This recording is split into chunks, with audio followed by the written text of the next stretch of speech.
श्रीराम समर्थ. श्रोते हो, आपण ऐकत आहात श्री गोंदवलेकर महाराज यांचे प्रवचन.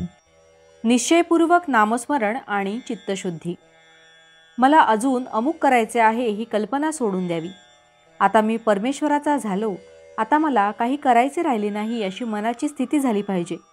हे परमेश्वरा, आता तुझ्याकरताच मी जगेन, तुझ्या नामस्मरणाशिवाय मला काही कर्तव्य उरले नाही, तसा निश्चय केला तर मनाला समाधान झालेच पाहिजे. नामस्मरण होत नाही कारण वयामुळे मन थकले हे म्हणणे बरोबर नाही. शरीर थकेल कारण लहानपणी वाढणे आणि वृद्धपणी थकत जाणे हा शरीराचा निसर्गक्रमच आहे. परंतु मन थकले हे मात्र संयुक्तिक नाही. मन हा परमेश्वराचा अंश आहे असे आपल्या दिव्य विभूती सांगताना भगवंतांनी सांगितले आहे. मनाची अत्यंत क्षीणतेची अवस्था म्हणजे मृत्यूसमयीची, परंतु त्या समयीही माझे स्मरण ठेवावे असे भगवंतांनी सांगितले असताना त्यापूर्वी केव्हाही मन थकले आणि स्मरण करू शकत नाही असे होणे शक्य नाही. पूर्वी 6-6 तास बसून जप केलेला असेल तितका आता होत नसेल, तितके बसवणार नाही. मध्ये मध्ये झोप लागत असेल हे मान्य आहे, पण स्मरण राहू शकत नाही असे नाही होणार. मन थकले ही खरी अडचण नसून मनाचा इतर व्याप फार आहे हे खरे कारण आहे. तेव्हा सर्व व्यापातून आणि काळजीतून लक्ष काढून ते भगवंताकडे लावणे जरूर आहे. पैसा अडका, प्रपंचातल्या सर्व गोष्टी यांचा मनाने त्याग करावा. असा त्याग केला तर कार्यभाग निश्चित होतो हे मी खात्रीने सांगेन. पैशाची वासना आणि लौकिकाची लालसा माणसाला भगवंतापासून दूर नेतात. त्यांच्या तावडीत सापडता कामा नये.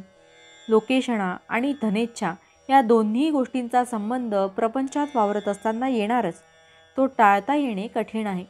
पण ज्याला भगवंताचे प्रेम पाहिजे आहे त्याने त्यांचा गुणधर्म ओळखून त्यांना वापरावे, म्हणजे त्यांच्यापासून उत्पन्न होणारे दोष त्याला बाधणार नाही. धर्माचरण, भगवतभक्ती, नामस्मरण आणि सत्संग हे चित्तशुद्धीचे उपाय होत, किंवा एका शब्दात असे म्हणता येईल की सत्संग हाच याला तोडगा आहे. चित्तशुद्धीचे लक्षण हे की आपल्यासारखे सर्व जग सुखी असावे ही भावना असणे. ही भावना वाढवण्यासाठी सर्व जग सुखी असावे अशी प्रार्थना करण्याचा नेहमी परिपाठ ठेवावा, म्हणजे हळूहळू भगवत कृपेने साधेल. अभिमान हा मात्र चित्तशुद्धीत बिघाड करणारा आहे आणि तो केव्हा डोके वर काढील आणि घात करील याचा पत्ता लागणार नाही. पण भगवंताच्या स्मरणामध्ये अभिमानाचे मरण आहे. म्हणून आपण भगवंताचे स्मरण अखंड टिकवूया आणि आनंदाने राहूया. भावार्थ: नामाशिवाय जगात दुसरे सत्य नाही अशी दृढ भावना करावी. जानकी जीवन स्मरण जय जय राम. महारुद्र हनुमान की जय. समर्थ रामदास स्वामी महाराज की जय. सब संतन की जय. श्री अनंत कोटि ब्रह्मांड नायक राजाधिराज सच्चिदानंद सद्गुरु श्री ब्रह्म चैतन्य महाराज की जय. जय जय रघुवीर समर्थ. आता आपण 13 वेळा नामस्मरण करूया.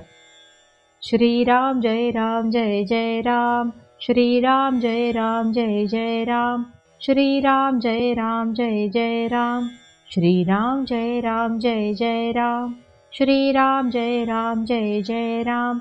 श्रीराम जय राम जय जय राम. श्रीराम जय राम जय जय राम. श्रीराम जय राम जय जय राम. श्रीराम जय राम जय जय राम. श्रीराम जय राम जय जय राम. श्रीराम जय राम जय जय राम. श्रीराम जय राम जय जय राम. श्रीराम जय राम जय जय राम. जय श्रीराम.